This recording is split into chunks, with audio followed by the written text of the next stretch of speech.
munculnya Kiai Ma'ruf Amin yang dulu dia salah satu ulama top yang membidani lahirnya PKB jadi Dewan Syuro dan sekarang menjadi Dewan Syuro lagi, sehingga orang yang meragukan PKB itu masih on the track atau tidak kehilangan legitimasi moralnya.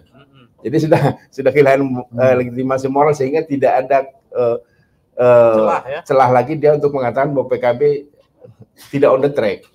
Karena yang dimasalahkan katanya Dewan Syuronya tidak berfungsi, tapi setelah saya sampaikan begitu, katanya tidak, berarti enggak ada masalah lagi urusan Dewan Syuro. Wabillahi taufiq wal hidayah. Wallahul muwaffiq.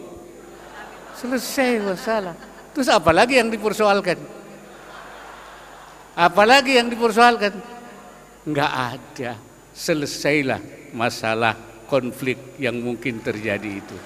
Saya ingin menghimbau, kalau kalian orang baik, datanglah baik-baik tanpa harus mengirim preman untuk mengganggu kami. Kalau kalian orang baik, jadilah manusia yang gentle, tunjukkan muka kalian. Kalau kalian kader NU, jangan jadi kader NU yang pengecut. Saya melihat ini kegeraman kan dari emosi yang luar biasa. Dia selama belasan tahun itu berjuang untuk PKB, untuk NU, untuk Nahdliyin, untuk bangsa. Tiba-tiba ada yang mengganggu, pasti akan marah. Tadi itu kan ada pengalaman khusus ini dengan Caimin kan kawan tuh. Ya, saya melihat tadi pidatonya itu, terus saya teringat dulu Gus Dur bilang ada 7 orang Jombang yang mengguncang. Bahasa Gus Dur dulu ada 7 orang gila dari Jombang. Ya, nah sekarang saya melihat tambahan satu lagi, ada 8 orang Jombang. Jadi yang pertama kan Abu Bakar Basir Jombang, Cak Nur orang Jombang, Cak Nun Jombang, Gus Dur sendiri Jombang, Asmuni Jombang, terus M.E. Wahid Jombang, terus ada satu lagi Jombang. Nah sekarang tambahan lagi, Muhaimin masuk dalam daftar 8 orang Jombang yang mengguncang. Nah, tapi dari pernyataan tadi sudah jelas bahwa ini memang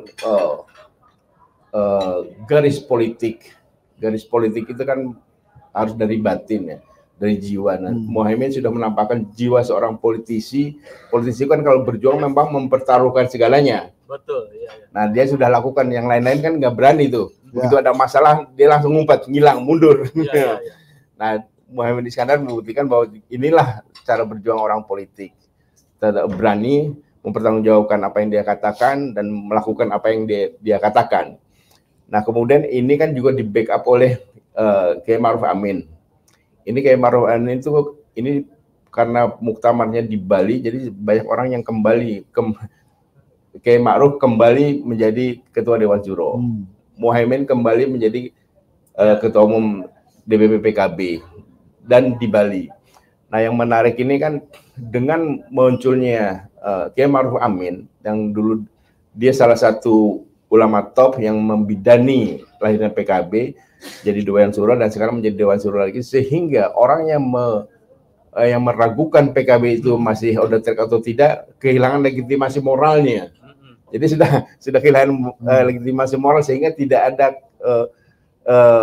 celah lagi dia untuk mengatakan bahwa PKB tidak on the track, tidak sesuai dengan kita. Nah, faktanya kan Kiai Ma'ruf ada di sini. Nah, sehingga kalau kita curiga apakah PKB seperti yang dulu apa enggak? Yang paham itu kan Kiai Ma'ruf, dia dulu yang ikut membidai kelahirannya. Jadi kalau dia tetap di situ, nah sehingga saya meyakini bahwa setelah Muktamar Bali ini semua persoalan akan selesai. Yang tidak selesai itu akan menjadi masalah tersendiri.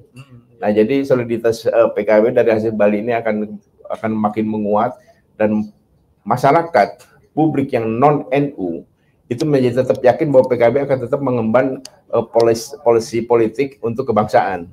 Saya kira ini yang menarik dari poin yang paling penting dari Bali ini. Ya, Bang, saya mengikuti pidato-pidato Gus Muhaimin ya. Jadi tidak semarah dan seemosional ini. Kira-kira Abang melihatnya seperti apa ini? Saya melihat ini kegeraman kan dari emosi yang luar biasa. Dia selama belasan tahun itu berjuang untuk PKB, untuk NU, untuk Nahdliyin, untuk bangsa. tiba-tiba ada yang mengganggu, pasti akan marah. Nah itulah sebabnya di masa lalu kan orang-orang yang seperti ini mempertaruhkan jiwa raganya, melawan dulu lawannya Belanda, Jepang, kan dia mempertaruhkan itu.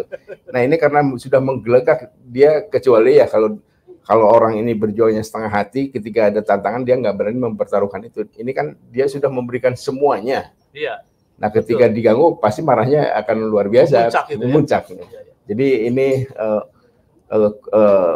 apa namanya, agregasi kulminasi dari apa yang dipikirkan oleh Muhammad Iskandar. Selama ini dia berjuang dengan PKB, dengan semua orang, dan kita tiba-tiba ada yang mau menghalangi, pasti diterjang. Iya. Siapapun itu kan ya. Gus Mohaimin, kemudian Kiai Maruf. Kiai Maruf. Ada yang mengatakan ini duet maut, ada yang mengatakan ini skakmat itu kan ya. Jadi kalau pemain catur itu mematikan raja, mematikan patih. Ini bagaimana Bang kira-kira duet ini? Ya memang ya, langkah dari Bali itu memang seperti kalau pakai bahasa catur skakster nih. Ya, skakster ya. Jadi memang membuat lawan politik itu tidak berkutik. Tetapi ini juga yang penting ini adalah peringatan bahwa Kiai Ma'ruf ini kan masih wakil presiden, masih ada di pusat kekuasaan. Muhammad Iskandar pimpinan di legislatif DPR, kemudian pimpinan ini. Nah duet antara eksekutif dan legislatif, antara pejabat dan kekuatan politik, ini akan memperkokoh dominasi partai politik, bukan hanya untuk PKB, tapi juga untuk partai-partai politik yang lain. Nah saya yakin setelah ada kasus PKB ini yang solid di Bali ini, tidak akan ada lagi kekuatan dari luar untuk cawe-cawe di dalam partai politik. Nah sayangnya kemarin itu Golkar itu lebih dulu sebelum PKB, tapi kalau PKB sudah muktamar duluan, tidak akan bisa juga orang luar menggoyang Golkar.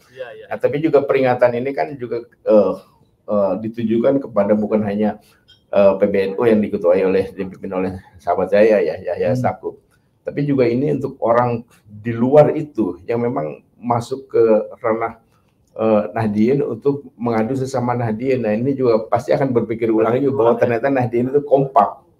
Jadi dan ini juga peringatan untuk tidak diterus-teruskan. Saya kira kalau di pengalaman saya bergaul di kalangan Nahdien itu, kalau tidak ada orang luar yang mengintrik, NU itu bersaudara semua. Jadi kalau ada NU berantem, pasti ada orang luarnya. Saya bisa yakin itu, pasti ada orang luarnya. Karena NU itu punya mekanisme kultural yang untuk persatuan. Jadi sebesar apapun perbedaannya, kalau sesama Nahdien pasti ada jalan keluar. Ada istilah, ada mungkin di saat ada istighosah, ada haul, itu mereka menyatu kembali. Nah, jadi kalau terjadi sesuatu yang tidak bisa diakurkan kembali, pasti ada orang luar. Dan orang luar ini pasti ya yang lebih berkuasa.